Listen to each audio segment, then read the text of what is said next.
Hello, my loves. Hi, welcome.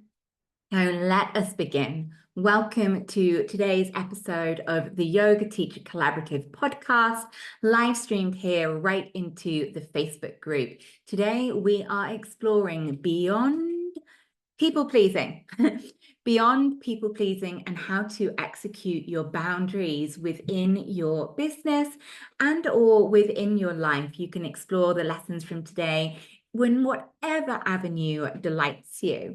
My name is Laura Green. I am a yoga teacher, a business mentor, and a teacher trainer, and I am on a mission to help yoga teachers to thrive in their business, in their heart, in their soul, through sharing our love in the world and being rewarded for it financially, emotionally, spiritually within our community. We cover everything here, from things to help you in your business to things to upskill in your teaching, and these more kind of heartfelt sessions today of looking at our behaviors, our psychology behind the practice.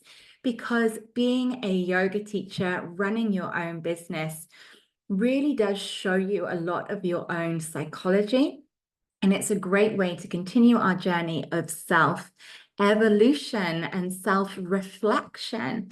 So today we are looking at moving beyond people-pleasing, how people-pleasing can really easily show up in our teaching and in our business, and how that isn't good for us, and what we can do really practically to navigate some of the boundaries that come up when you are a self-employed yoga teacher. So let me indulge in a little story first as to why this is something I would like to talk about today. I've definitely caught myself out in some behaviors recently around people pleasing.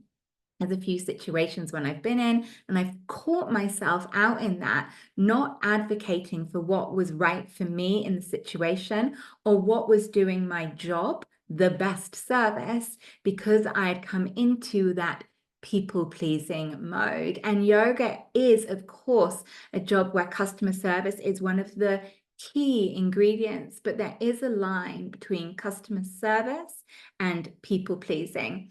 And then this just got brought to my attention in the funniest way this week in my personal life. So let me indulge you in a little story.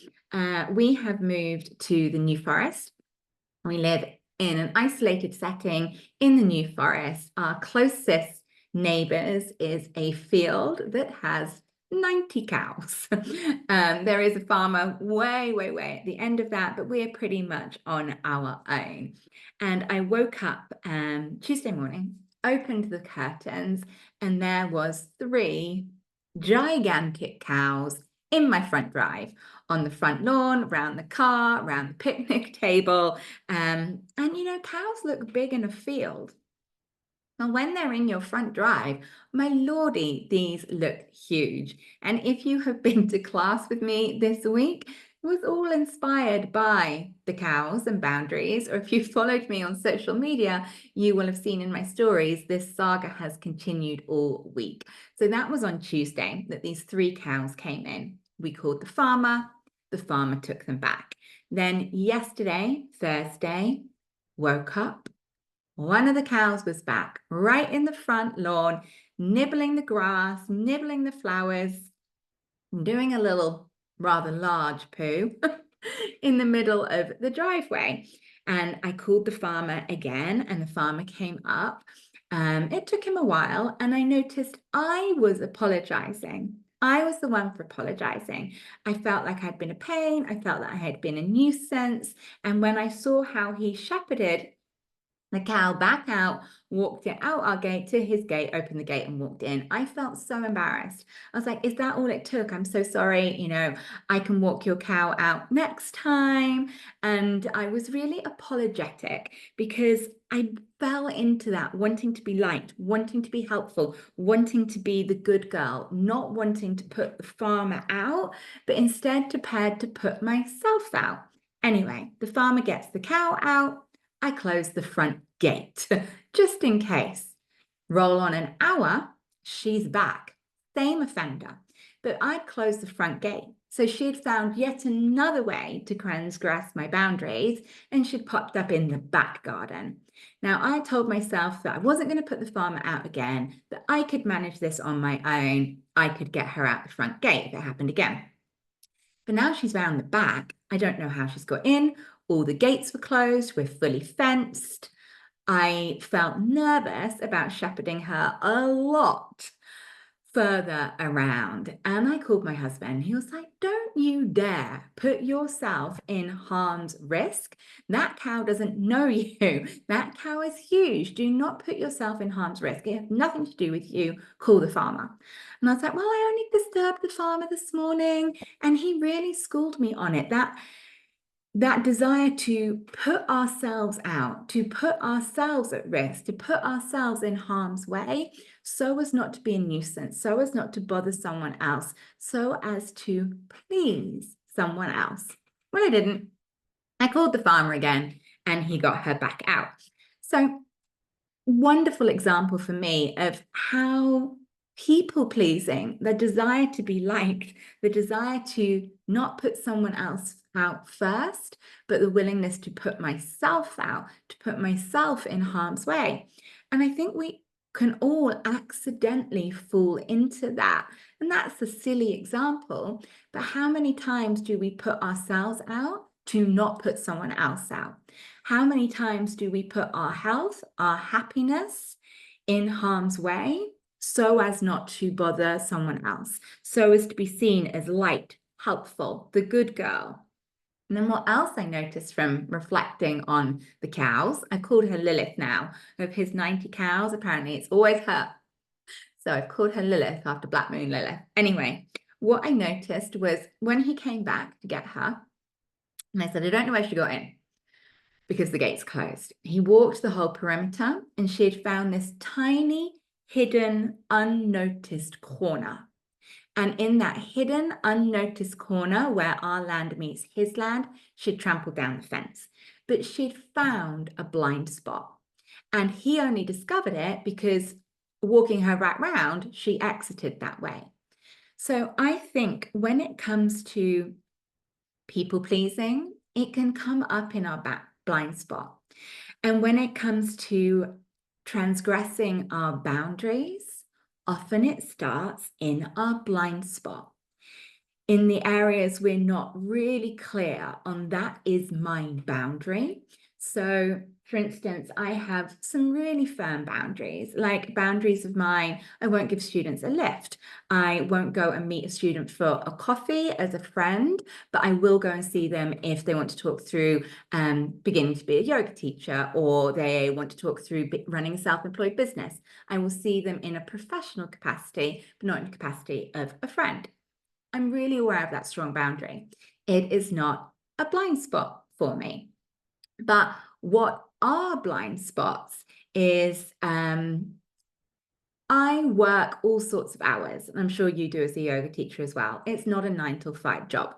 So sometimes I work the evening and I work 2 out of 4 weekends. So my blind spot is often around working hours because I am flexible with them.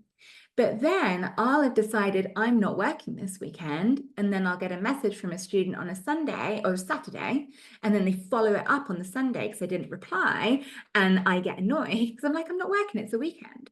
But that boundary around my time is a bit of a blind spot. I'm less clear about it, so it's easier for it to feel transgressed. So what are your blind spots? What are your boundaries? What are your no's that are really clear to you? And what are some of your no's or your boundaries that you're not so clear on, but when they get transgressed, you're annoyed? Okay? So it might be things like intruding on time with family. So our boundaries that we are less clear on, that are our blind spots, are much easier to be transgressed because we're not clear about them. We are not clearly stating or making obvious our boundaries. So, for instance, I don't have an out of office on my WhatsApp saying, I'll reply to this message during working hours. I really should. just like that farmer has had to come back round to that blind spot last night and put the boundary up, make it more obvious. So if there are places where you're noticing little boundaries are getting transgressed, was it obvious to you or was it a blind spot? And do you make it obvious that fence is now obvious to the cow? Do you make it obvious? So yes, often our boundaries and our people pleasing can come up in unnoticed corners and our blind spots.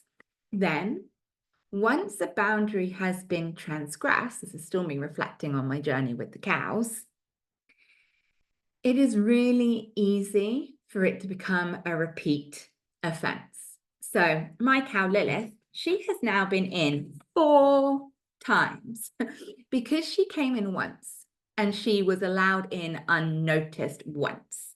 And then she discovered that she quite liked it. I have nice, luscious green grass versus his field. She has to share that grass with 90 other cows and it's a lot more nibbled. So then the incentive, she found that downtrodden fence. She just now comes and goes as she likes. Because once you have allowed someone to transgress a boundary because you fell into people-pleasing mode, they will keep transgressing that boundary. They will become repeat offenders.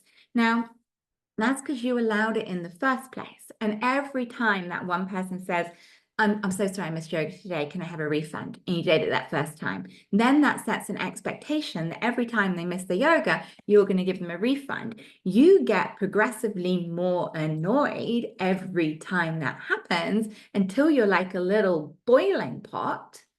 But actually, the issue was the very first time you didn't stand up for yourself. The very first time you let that boundary be transgressed because you're in people-pleasing mode. We can't blame poor Lilith for keep coming back into my field because my grass is lush and it's nicer than her side. And I let her in once, so she now doesn't know that it's a problem. Same, if you offer a refund once when it was against your T's and C's to do so, that person thinks, okay, that's okay. So they're going to keep asking. That's not their fault because you allowed your equivalent Lilith to come in and eat your grass. So it's our job to consider our blind spots, to mark out our boundaries. We are having to go around. The farmer's doing it, but we're doing it. Check all our fences. And I live in like 5.5 acres of land. So there's a lot of fences we've got to spend this weekend going and checking all our fences, making sure they are obvious. Okay. Then I think I've already sort of discussed what can be shown up behind that is the desire often to be liked, to be helpful, to be the good girl, just as I was doing with the farmer, worrying about putting him out. Okay.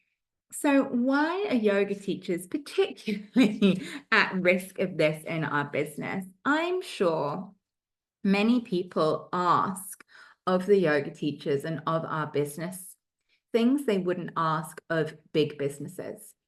If you have bought tickets to the cinema and you get a headache and you decide not to go to the movie, you wouldn't ring up that cinema and ask for a refund. But if you have booked tickets to a yoga class and you don't go because you've got a headache, more people are likely to ask the yoga teacher for a refund. And that is because of how we operate. We shouldn't be treated any differently to the big businesses, but the big businesses hold their terms and conditions much more firmly. And every penny matters to a yoga teacher. We are not in this for the money. It makes a huge difference whether there's 11 people in a yoga class or 9 people in a yoga class as to whether you are making an affordable living wage from that. So it is really important for us that we honor our terms and conditions. So why is it that yoga teachers often find themselves being treated a little bit differently than big businesses? Again, it starts with us. It doesn't start with our clients. It starts with us. We need to be professional, to make our terms and conditions clearly explained. It is the way we set up our stall that affects how we are treated. If we want to be treated with the same understanding people give larger businesses, then we need to operate in a professional business-like manner. The more informal we are, the more informal people will be with us. But obviously, as yoga teachers, we tend to be, and there is also the expectation that we will be, kind, generous, caring, accommodating. And yes, we can be all of those things, but not to a fault. We don't need to be kind to a fault. We don't need to be generous to a fault, caring to a fault, accommodating to a fault. And what does to a fault mean? It means to a way that is then harmful to us, or in the long term, harmful to our clients as well. And coming back to my cows, coming back to Lilith, you have to remember, like in yoga, cows are sacred. We have Gomukhasana, we have cat-cow. Cows are sacred. There is a lot to learn from a cow. In India, they are seen as very, very spiritual. But I think cows embody one of the main lessons of yoga. Do no harm. Be kind. Cows, they're in their field, munching away. Lilith was so happy in my back garden. She was right here, right here yesterday. She was so happy. She was chewing on my long grass. I saw her pull an apple down from the tree. She was chewing in the flower bush. She was so happy. She wasn't doing anything to anyone. She was calm. She was chilled. She was kind. But had I gone up to her and tried to forcefully remove her from my back garden, I could have been in harm's way, because cows are, excuse my language, do no harm, but take no shit. Do no harm, but take no shit. And that is a key part of yoga. Yoga is, yes, a practice of love, of compassion, of oneness, of understanding, of empathy. But then you only need to look at our Virabhadra poses, our warrior poses, our roots in the Bhagavad Gita, which is set on the battlefield. Yoga isn't the path of being a doormat, my loves. It is a path of love and kindness, but standing up for ourselves and standing up for what is right. Yoga is that same path as the cows. Do no harm, but take no shit. So yes, we can be kind, generous, and accommodating, but not to a fault. Okay? So what brings it to a fault is when our kindness is doing harm. And yes, that can be harm to ourselves. If constantly people-pleasing is eroding your self-confidence, that is harm. If always giving refunds and being so free with your terms and conditions is meaning it is hard for you to earn a fair living wage, that is doing harm. So yes, be kind, generous, caring, accommodating, but also take no shit. Execute your boundaries so that you are honoring that lesson of do no harm and no harm be done to you. Because the downside of people pleasing, it erodes your confidence. It erodes your belief in yourself. It erodes your sense of values. It can erode your income, and it can lead to feelings of resentment, of martyrdom, of sacrificing our own health. So what is often behind people pleasing? I think there's two things that's worth shining a light on. The first thing I'd like you to consider is the root of a lot of people pleasing is, yes, as we're saying, that expectation of yoga teachers to be kind, generous, and caring, but there's a layer deeper than that, and that is fear. When we move into people pleasing mode, when we swallow our voice, when we don't speak up for ourselves, when we say yes, when really we mean to say no, what is behind that people pleasing is fear.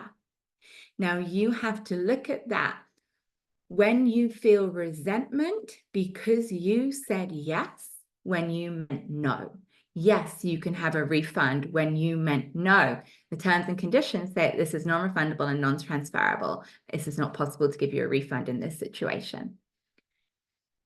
When you don't choose to stay that because you chose to people please, it was fear at the root of that people pleasing. Now you have to look at, my loves, not why did that person do that to me? Why am I so annoyed at that? Can't believe they asked a refund. No, there's no point us questioning other people's behavior. That's perspective. The only behavior we can question is our own. So why did you hop into people pleasing? Why did you allow your boundaries to be transgressed? Fear. Now ask a level deeper. Fear of what? What were you scared of? So if you say no to a refund, if you tell a student that you won't be answering that message on a Sunday, you will reply to them in business hours. What was the people pleasing? What was the fear behind it? Is it fear that of class numbers? And that's really common. Fear that if we say no to someone, they won't come back to class, or fear that they might say something bad on social media. And then what is the fear behind those fears? That is normally a monetary fear.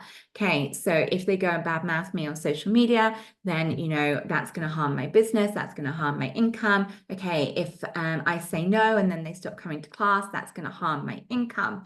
So often it comes to that fear of income, of not earning the money we need. And what is the fear behind that? That is that fear of enoughness, of scarcity.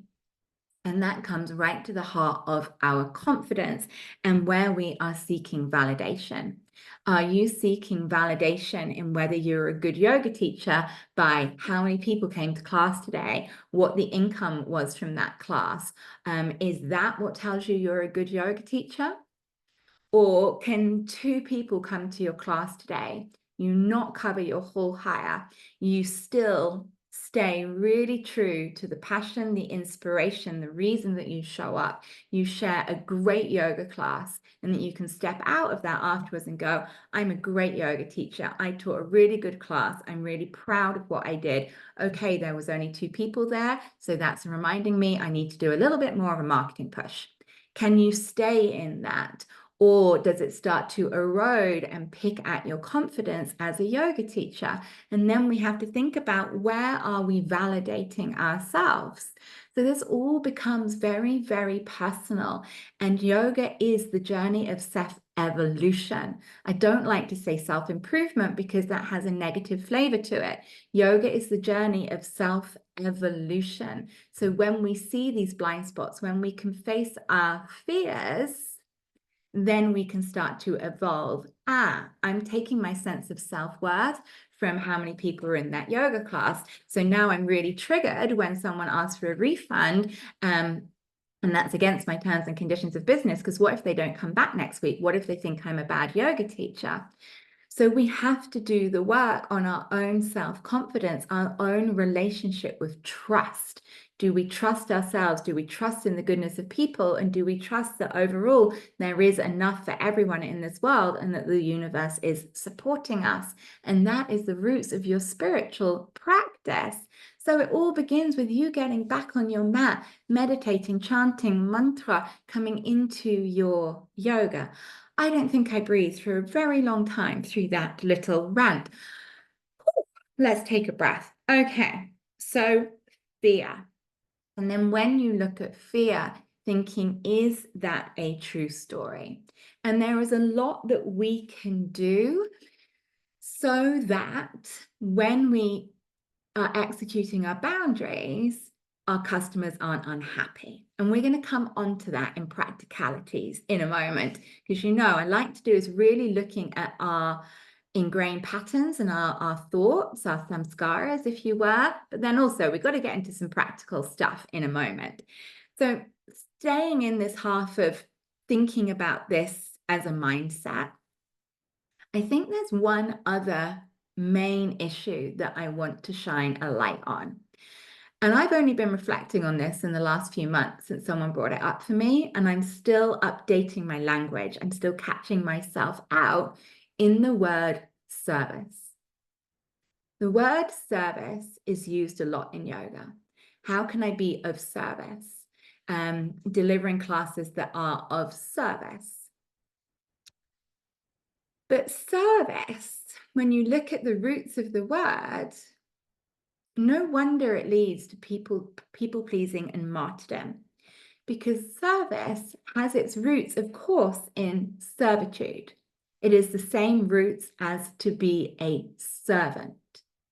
So when you think of service, of being of service, there is this ancestral current behind that is of servitude.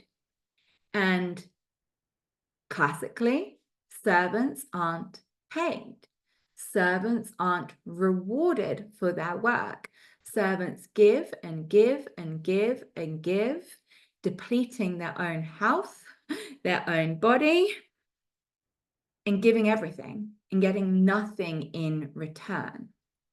So no wonder when we're constantly telling yoga teachers that we must be of service, that you must serve in your community. And you will have found so many times when I have said that word, and I'm sure I will continue to catch myself up in that word, because I've only recently been reflecting on this due to a question someone in my teacher training asked. We have to stop putting the pressure on ourselves to be of service. Now, I'm going to bring this on in a moment, so bear with me, because there is this negative undercurrent of service that we must sacrifice ourselves and be of service, put our own needs last and be of service. I would like us to change that word, and I'm talking to myself, and I really need to do this as well, to contribution. How can I be of contribution? What am I contributing to my community? And what I like about contribution is it has this feeling of collectiveness. If you go into a church and they send round the contribution dish, every single person will put something in the contribution dish. If you are in a workplace and someone says, hey, would you like to contribute to a leaving present for someone, you know everybody is going to contribute. It has this sense of collective and community. And if you think that sits so well with yoga, that sits so well with yoga, contribution, collective, community. Because teaching isn't a one-way exchange. You contribute by sharing your love of yoga, by sharing your knowledge, sharing your time, sharing your wisdom. And then what are your students contributing? They are contributing financially. Money is an energy exchange. You are contributing, they are contributing, you're contributing knowledge, they are contributing money. But they're contributing more than that. In the community class, they are contributing their time, they are contributing their energy. The energy in a yoga class is built not just by the teacher, but everybody in there breathing and flowing together. So I would love us to collectively change the narrative that yoga is about being of service. Instead, yoga is about being an active contributor to society, to the community, to the evolution of our world and our collective consciousness. That is so much more powerful. What is your contribution to your community? What is your contribution to humanity? What is your contribution to our world and our universe? And when you contribute, there's something you're getting back as well. And it becomes that more fair exchange. Okay, my loves, I'm going to move on from that mindset into some practicalities of this. One of the best ways to practically move beyond people pleasing and to hold your boundaries is to be clear on them in the first place and communicate them clearly. If everybody knows where the boundary is, There is no need to have difficult conversations and confrontations where you are defending your boundary. Okay? Though you might choose not to defend and to come into people pleasing. So actually, much of this can be avoided by having clear boundaries. I have a fence all the way around my land between me and the farmer's field. That is holding the boundary, making it clear the cows stay on that side, I live on this side. Sometimes we develop blind spots and we need to go and mend our boundaries. We need to put them up more clearly, but they are there in the first place to prevent the constant transgressing of boundaries. So let's think first about prices, refunds, and cancellations. Clear communication. I don't mind at all. I have no personal opinion on what your refund or cancellation policy is. You have to decide that on your boundary. My boundary is very strict. All bookings are non-refundable and non-transferable to another event from the time of booking. I don't have any bookings are refundable within 24 hours, bookings are refundable within 48 hours, because I know I would find that boundary harder to hold. So say I've said, all bookings are non-refundable with 24 hours, but someone wanted to cancel 26 hours before, and then they asked, I would find that much harder, and it makes more admin. If someone cancels with 24 hours to go on a retreat, I've got to go find someone to refill that spot. It creates more admin. I don't have the time for that admin. I execute a clear boundary. All bookings are non-refundable, non-transferable. Now, it's all well and good me making that a boundary in my head, like I could just decide the cows can't come into my land. But until I make a visible fence, that boundary doesn't count. So how are you communicating the boundary around refunds and cancellations to your students? And please do not tell me it's in your terms and conditions. Yes, put it in your terms and conditions, but that cannot be the only place. That would be like me saying with my cows, oh, if you look on the land registry deed, there's a line drawn there that shows that that's your land and that's my land. The cows can't read a land registry document. It needs to be visible so they can see it instantly. Same, when was the last time you went and read the terms and conditions? You didn't, okay? So that doesn't count. I go for a tick box because a tick box means I have said my boundary and you have gone, I see your boundary, I tick and I agree to your boundary. So if you want to have a look, just go on my website and try and book anything. Book a workshop, book a class, don't have to finish the process, but just get through to before it takes your money. And you'll see you have to tick a box and that says, please note that all bookings are non-refundable and non-transferable. And you cannot progress with your booking until you tick that box. So make your refund and cancellation policies really, really clear and ask people to opt into them to accept them.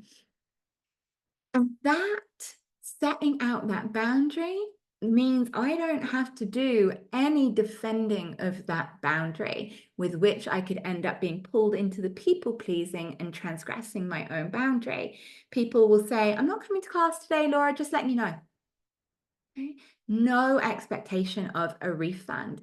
And of course, there might be moments where it's extreme circumstances where I choose to, I'm so sorry that happened. Let me give you a refund for today.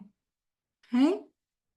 But that is my choice too. And then default, the customer knows that the boundary, there's no expectations, no people pleasing. Everyone knows where the line is. It's all okay. If in that one situation where I'm like, I'm so sorry that happened, let me give a refund, my customer is so pleased because they didn't even expect that, so delighted, rather than you having not set a boundary, then telling someone after the fact that's not refundable, them not having known that or accepted it and having a bad taste in their mouth. So if you are worried about telling someone something is non-refundable, non-transferable in case they don't come back to class again, go and leave you a bad review on social media. That's because they were grumpy. What makes them grumpy was not knowing that the boundary was there, not having the choice to accept it at time of booking. Now, that's also prices.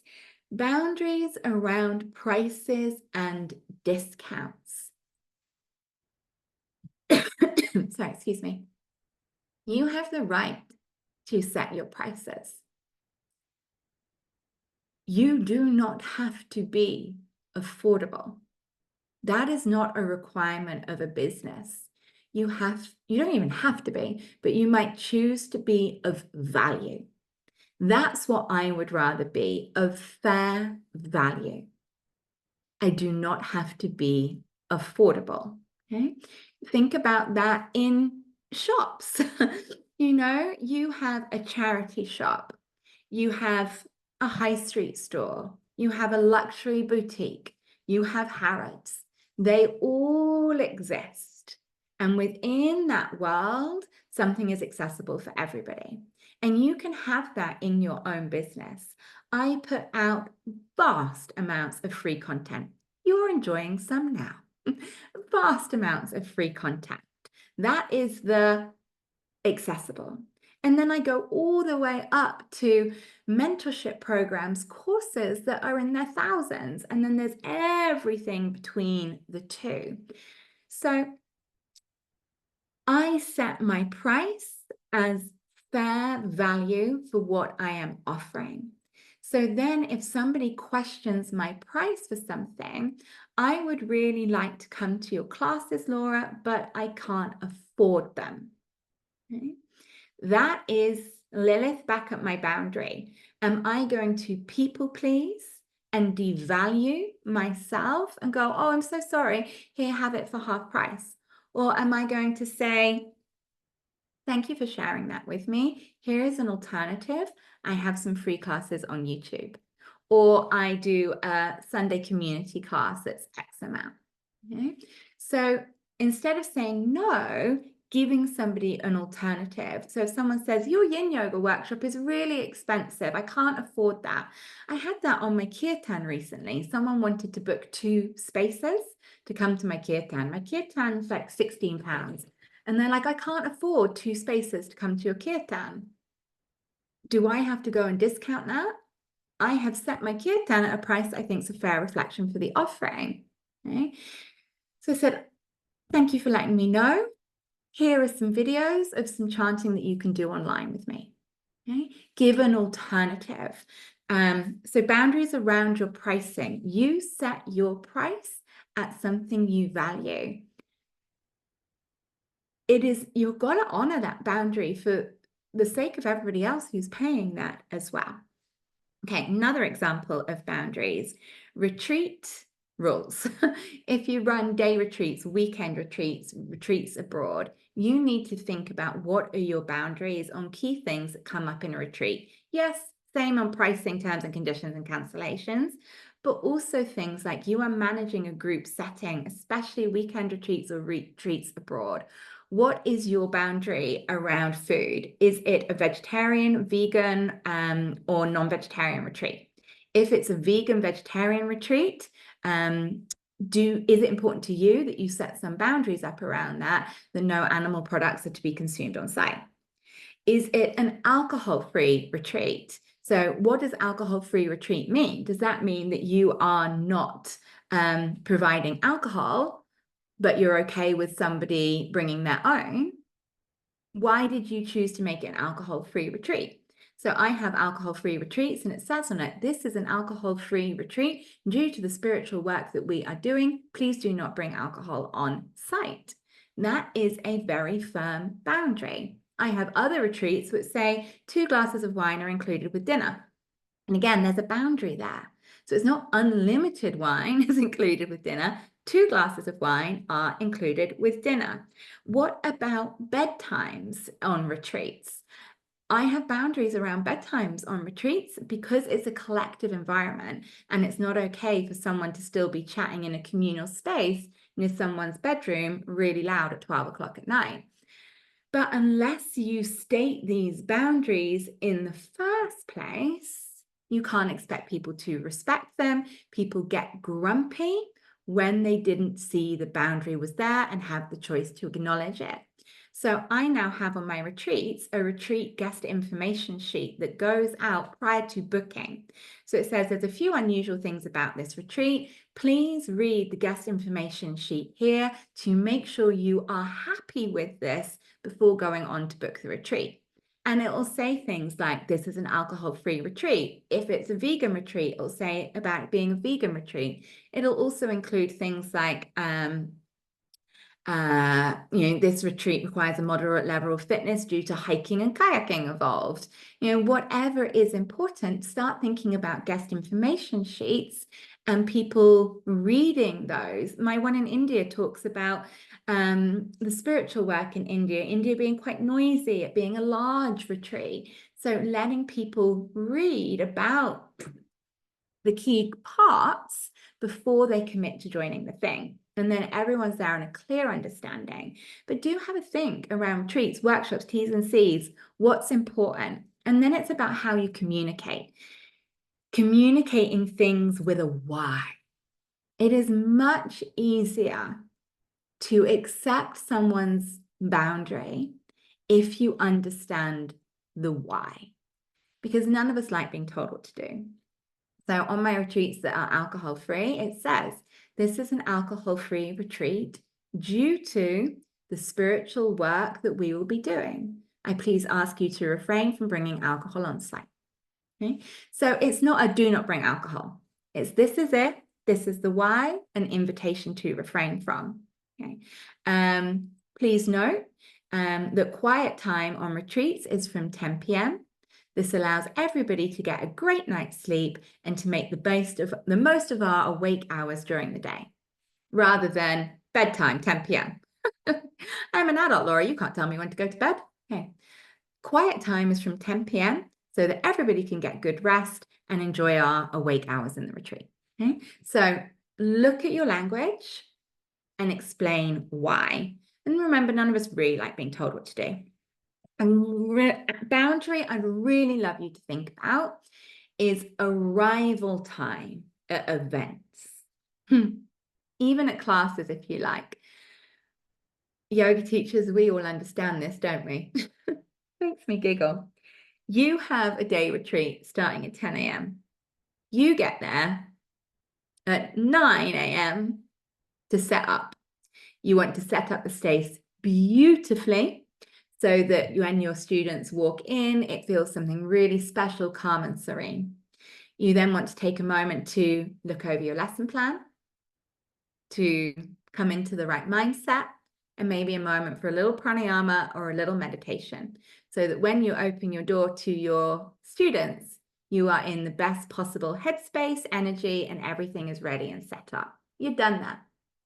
You arrived, 9 o'clock, you've just unloaded your car, there's a mess everywhere. The room is full of IKEA bags because you haven't unpacked yet. You've got 45 minutes, you're all good.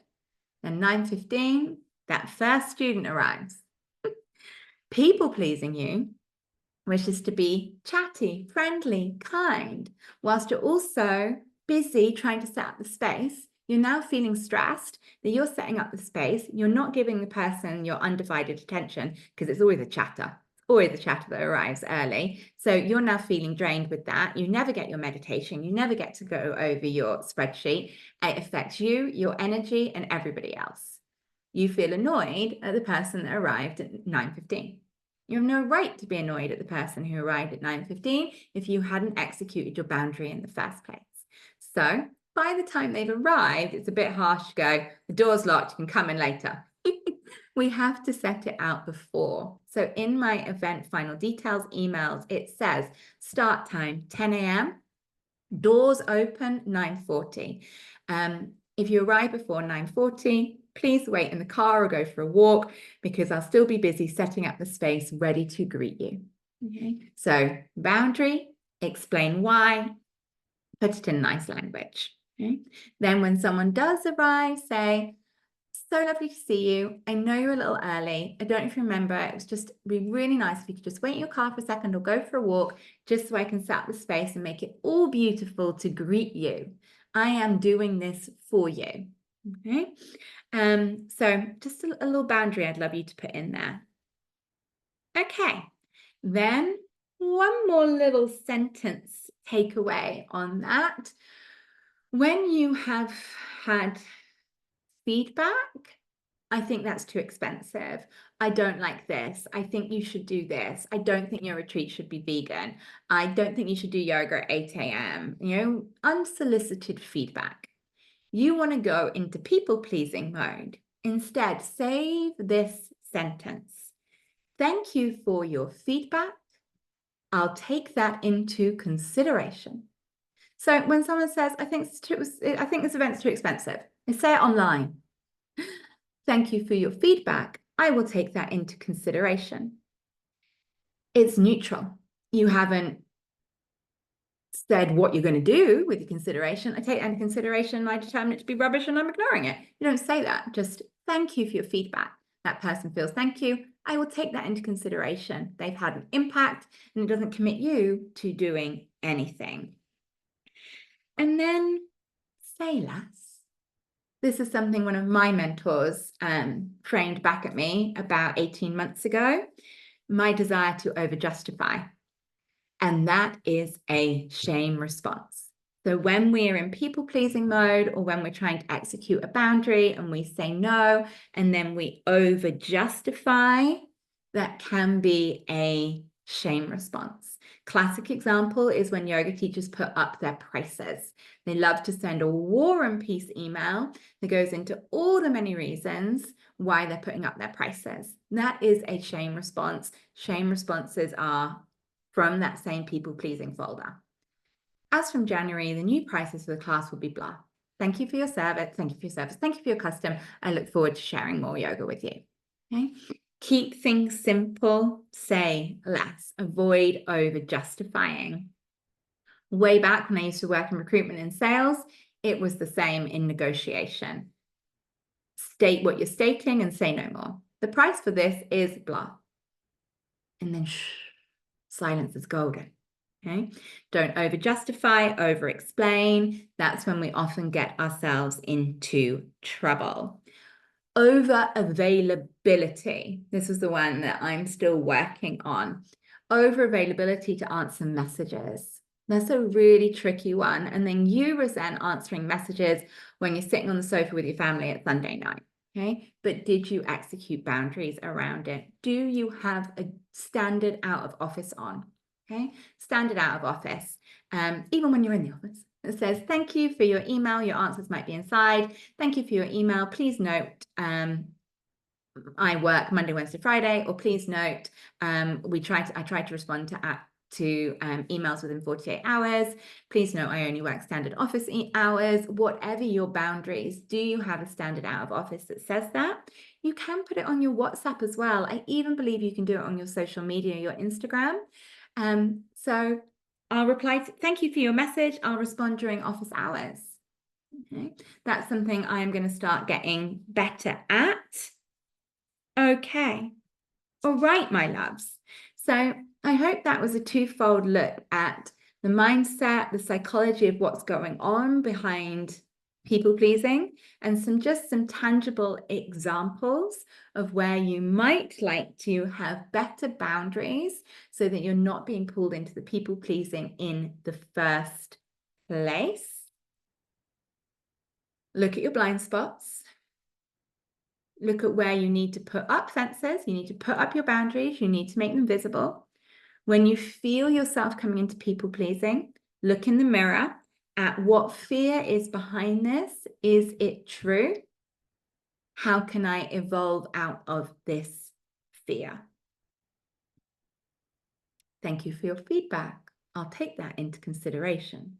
Corker of a one-liner. I don't think anyone told me that. I think that was my own. Thank you for your feedback. I'll take that into consideration. Okay, my lovelies, thank you for joining me today. I would love to know how you got on with this episode. I know sometimes I come across a little more fiery. My friend Lauren says it's just passion.